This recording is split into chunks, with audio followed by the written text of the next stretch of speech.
मेरा नाम शबनम है। मेरी उम्र 26 साल है, लेकिन मैं 22 साल की थी जब मेरे माँ बाप का इंतकाल हो गया था। मेरे लिए ये बहुत शौक की बात थी, क्योंकि मैं इनकी इकलौती औलाद थी और मेरा कोई भी सहारा ना था। मैं कोहाट में रहती थी। इसके बाद मैंने अपनी एक सहेली के घर रहना शुरू कर दिया। मुझे बहुत से लोगों ने अपने साथ रहने का कहा था, पर मैं किसी और के सहारे नहीं रहना चाहती थी। इसी वजह से मैंने यही सोचा कि अपनी सहेली की तरफ कुछ दिनों के लिए रहूंगी। इसकी भी शादी होने वाली थी, इसलिए मैं ज्यादा देर इसके यहाँ नहीं रुक सकती थी। कुछ दिनों के बाद इसने मुझे मशवरा दिया कि मैं वो घर बेच दूं जो मेरे अम्मी अब्बू का था। मैं पहले तो राजी ना हुई, लेकिन बाद में मुझे इसकी बात माननी पड़ी और मैंने वो घर बेच दिया था। इस घर के बिकने के बाद मुझे बहुत ज्यादा रकम वसूल हुई थी। इससे मैं सारी जिंदगी आराम से जी सकती थी, लेकिन ये सिर्फ मेरे अपने लिए काफी थी। कुछ देर बाद मेरी सहेली की शादी हो गई थी। इसने मुझे मशवरा दिया था कि मैं इन पैसों को किसी कमेटी में डाल दूं ताकि वो पैसे महफूज हो जाएं। मैंने इसकी बात मान ली और ऐसा ही किया था। अब मेरे पास गिने चुने पैसे बचे थे। मैंने एक किराए का छोटा सा घर तलाश करना शुरू कर दिया। कुछ दिनों की तलाश के बाद मुझे एक घर मिल गया था जो बिल्कुल मेरी डिमांड के मुताबिक था। मैंने अपना सारा सामान इस घर में सेट कर दिया था। इस घर का किराया 10,000 था। मेरे पास इतनी रकम मौजूद थी, इस वजह से मैं आराम से किराया दे देती थी। कुछ दिनों के बाद मुझे लगा कि मुझे घर में फ्री रहने के बजाय कोई काम शुरू करना चाहिए। यही सोचकर मैंने ऑनलाइन एक कोर्स शुरू कर दिया और इसके कुछ महीनों के बाद मैं ऑनलाइन कमाने लगी थी। मैं अब आराम और सुकून से अपनी जिंदगी गुजारने लगी थी, लेकिन मेरा मालिक मकान मुझे तंग करने से बाज नहीं आता था। वो रोज कोई ना कोई बहाना बनाकर मुझे घर खाली करने का कहता था। मुझे ऐसा लगता था जैसे कोई किराएदार इससे ज्यादा पैसों पर मिल गया था। इस वजह से मैं अब जहनी तौर पर तैयार हो गई थी कि वो कभी भी मुझे घर से निकाल सकता है। एक रात मैं सो रही थी, आधी रात का वक्त था, जब मेरे इस घर का दरवाजा जोर जोर से बजने लगा था। मैं डर गई थी कि इस वक्त कौन हो सकता है, लेकिन मैंने जैसे ही दरवाजा खोला तो मालिक मकान सामने खड़ा था। अब वो मुझे घर से निकलने का कह रहा था। मैंने इसे दरख्वास्त की कि सुबह होते ही मैं निकल जाऊंगी, लेकिन आधी रात को मैं कहाँ जाऊंगी। मालिक मकान भी बाज न आया और अब मेरा सामान बाहर फेंकने लगा था। इसने मेरा सारा सामान फेंककर इस घर को ताला लगाया था। मैं भी बाहर निकल आई थी। अब मैं परेशान थी कि मैं किधर जाऊंगी। मुझे ख्याल आया था कि मेरे चचा भी इसी जगह 2 गली छोड़ कर रहते हैं। मेरी इनसे इतनी बातचीत नहीं होती थी, इसी वजह से मैं इनके घर नहीं रहती थी। वो भी अपने इस घर में अकेले रहते थे। इनका एक ही बेटा था। इसकी शादी 2 साल पहले हो गई थी, लेकिन इसकी बीवी ने अलग घर में रहने का कहा तो मेरे कजन ने इसकी बात मान ली और इसके साथ एक अलग घर में रहने लगा था, जिसकी वजह से मेरे वो चचा अब अकेले रहने लगे थे। इनका घर भी काफी छोटा था। इनका सारा खर्चा इनका बेटा ही उठाता। मेरी चची का भी बहुत अरसे पहले से इंतकाल हो चुका था और इसके बाद से मेरे चचा अकेले हो गए थे। मैंने इनके घर जाने का फैसला किया और अपना सारा सामान इकट्ठा किया। मैं बहुत मुश्किल से इनके घर पहुंचती थी। अब इनके दरवाजे के सामने खड़ी थी। मैंने अपने चचा के घर का दरवाजा बजाया तो इन्होंने दरवाजा नहीं खोला था, क्योंकि रात का वक्त था, वो शायद सो रहे थे। मैंने सारी रात पास पड़े फट्टे पर गुजार दी थी और सुबह का इंतजार करने लगी थी। जैसे ही सुबह हुई तो मैं जल्दी से उठी। मैंने अपने मोबाइल पर टाइम देखा तो पूरे 10 बज रहे थे। मैंने जल्दी से दरवाजा बजाना शुरू कर दिया था। मेरे चचा ने दरवाजा खोला तो मुझे देखकर वो हैरान हो गए, लेकिन मेरे साथ इतना सारा सामान देखकर वो समझ गए थे कि मैं किस नियत से आई हूँ। इन्होंने मुझे अंदर बुलाया और दरवाजा बंद कर दिया। अब वो मुझसे पूछने लगे कि मैं इतनी सुबह कैसे आ गई।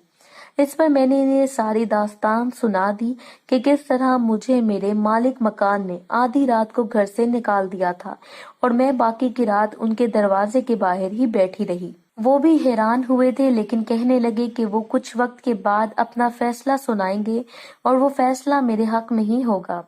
मैं भी मुतमईन हो गई थी, लेकिन रात को जब इन्होंने मुझसे बात की तो मैं इनकी बात सुनकर हैरान हो गई थी, क्योंकि उनका कहना था कि इनके घर का सारा खर्चा इनका बेटा उठाता है, जिसकी वजह से वो बहुत बचत करते हैं और अब मेरे आने से खर्चा ज्यादा हो जाएगा।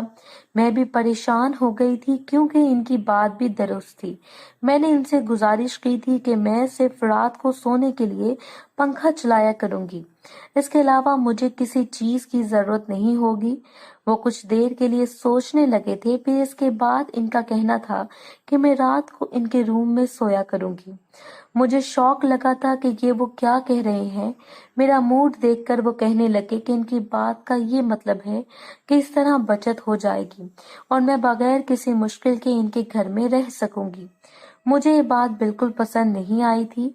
इस पर मैंने इनकार कर दिया था, लेकिन मेरी चचा ने मुझे कह दिया था कि अगर मैं इस बात पर अमल करूंगी तब ही इनके घर में रह सकती हूँ। मैं अब फंस चुकी थी, इसके अलावा मेरे पास कोई चारा न था। इसी वजह से मैंने इस बात को मान लिया। मेरे चचा ने मुझे खुशी खुशी रहने की इजाजत दे दी। मैंने अपना सारा सामान अलग रूम में सेट किया था, लेकिन मुझे पता था कि मैंने रात को अपने चचा वाले रूम में ही सोना है, इसलिए जब भी रात होती थी तो मैं इस रूम में सोने के लिए चली जाती थी। मुझे रोज ही खतरा महसूस होता था कि कहीं मेरे चचा मेरे साथ कुछ कर न दें। इसी वजह से मैं रोज देर से सोती थी और सारी रात डर कर गुजार देती थी। वैसे भी मैं रात को ऑनलाइन काम करती थी और देर से ही इनके रूम में जाती थी। जब भी जाती थी तो वो सोए हुए होते थे। इस पर मैं पुरसुकून हो जाती थी कि अब मुझे कोई खतरा नहीं है। मैं बेड के बिल्कुल किनारे पर सोती थी। इस रूम में और कोई भी चीज मौजूद ना थी जिस पर मैं सो सकती थी, इसलिए मुझे ना चाहते हुए भी ये सब करना पड़ा था। मैं सुबह भी जल्दी उठकर दूसरे रूम में चली जाया करती थी। एक रात मैं गहरी नींद में सो रही थी जब मुझे ऐसा लगा जैसे मुझे कोई महसूस कर रहा हो और किसी का हाथ मेरे ऊपर हो। मैंने इसे अपना वहम समझा और फिर से सोने की कोशिश करने लगी। अंधेरे की वजह से मुझे कुछ दिखाई नहीं दे रहा था, इसी वजह से मैं फिर से सो गई, लेकिन वो दबाव बढ़ता जा रहा था। मुझे अजीब सा महसूस होने लगा था। मैंने थोड़ी सी हरकत की तो वो हाथ पीछे हट गया था। अगली सुबह मेरे जहन में यही घूम रहा था कि रात को वो सब क्या था। मुझे अपने चचा पर शक होने लगा था, पर मैं इन पर इल्जाम नहीं लगा सकती थी, क्योंकि इस तरह वो मुझे घर से न निकाल सकते थे और फिर मुझे कोई दूसरा घर तलाश करने में मुश्किल होनी थी। इस वजह से मैंने अपने चचा से कुछ न कहा और आज रात का इंतजार करने लगी। जैसे ही रात का वक्त आया तो मैं इस तरह से फिर से सोने लगी, लेकिन इस बार मैं अंदर से जाग रही थी, क्योंकि मैं देखना चाहती थी कि ये हरकत किसने की है। मैंने बहुत इंतजार किया और कुछ वक्त के बाद मुझे फिर से महसूस होने लगा था कि किसी ने वो हरकत दोबारा की है। मेरे हुस्न को महसूस करने लगा था। मैंने भी ये महसूस कर लिया था। वो आगे बढ़ रहा था। अभी कुछ और होता जब मैं उठ गई और फौरन मैंने वो लैंप ऑन कर दिया जो मेरी साइड पर था। मेरे चचा भी जल्दी से दूर हो गए थे। मैंने इन्हें गुस्से से देखा था कि ये कैसी हरकत थी। इस पर इनके चेहरे पर कोई भी शर्मिंदगी के आसार ना थे। मुझे हैरानगी हुई। वो अब कहने लगे थे कि इस घर में रहने के लिए मुझे ये सब करवाना होगा। मैं शौक हो गई थी, क्योंकि मैं किसी पनाह के लिए खुद को बेच नहीं सकती थी। इसलिए मैं झट से इनके बेड से नीचे उतर गई। मैं परेशान हो गई थी, क्योंकि मेरे पास वापसी का रास्ता नहीं था। मेरे चचा भी जानते थे कि मैं मजबूर हूँ, इसलिए इन्होंने मेरे आगे ये शर्त रखी थी ताकि मैं तैयार हो जाऊं। मैंने बहुत सोचा कि मुझे कोई दूसरा ऑप्शन मिल जाए, लेकिन कोई भी ऑप्शन नजर नहीं आ रहा था। इस वजह से मैंने इन्हें हाँ कर दी थी और फिर से इनके रूम में चली गई थी। मेरे चचा ने जैसे ही मुझे देखा तो वो फौरन ही दोबारा से मेरे पास आ गए थे और बगैर कोई वक्त बर्बाद किए वो एक मर्तबा फिर से मुझ पर झुक गए थे और मेरे साथ काम करने लगे थे। میں جان گئی تھی کہ ان کے اندر یہ طلب بہت پرانی ہے، جب بھی وہ تیزی سے کام کر رہے تھے۔ میرے ساتھ بھی یہ سب پہلی مرتبہ ہو رہا تھا۔ میں نے اس سے صاف صاف کہہ دیا تھا کہ اس سب سے میری آنے والی زندگی پر کوئی اثر نہ ہو۔ وہ میری بات سمجھ گئے تھے جب ہی دھیان سے کام کرنے لگے تھے۔ میں نے شروع میں ان کا بالکل بھی ساتھ نہیں دیا تھا، لیکن آہستہ آہستہ میں بھی مجبور ہو گئی تھی اور ان کا ساتھ دینے لگی تھی۔ اب یہ روز کا معمول بن گیا تھا۔ میرے چچا نے کوئی رات بھی مجھے سکون سے سونے نہیں دیا تھا۔ میں جلد ہی اس مسئلے کا حل تلاش کرنے لگی تھی کہ مجھے کوئی اور گھر کرائے پر مل جائے تاکہ میری اس جگہ سے جان چھوٹ جائے۔ کچھ دنوں کے بعد ہی مجھے سستے میں ایک چھوٹا سا فلیٹ مل گیا تھا۔ میں نے جلدی سے اپنے چچا کے گھر کو خیر آباد کہہ دیا اور اس چھوٹے سے فلیٹ میں چلی گئی تھی۔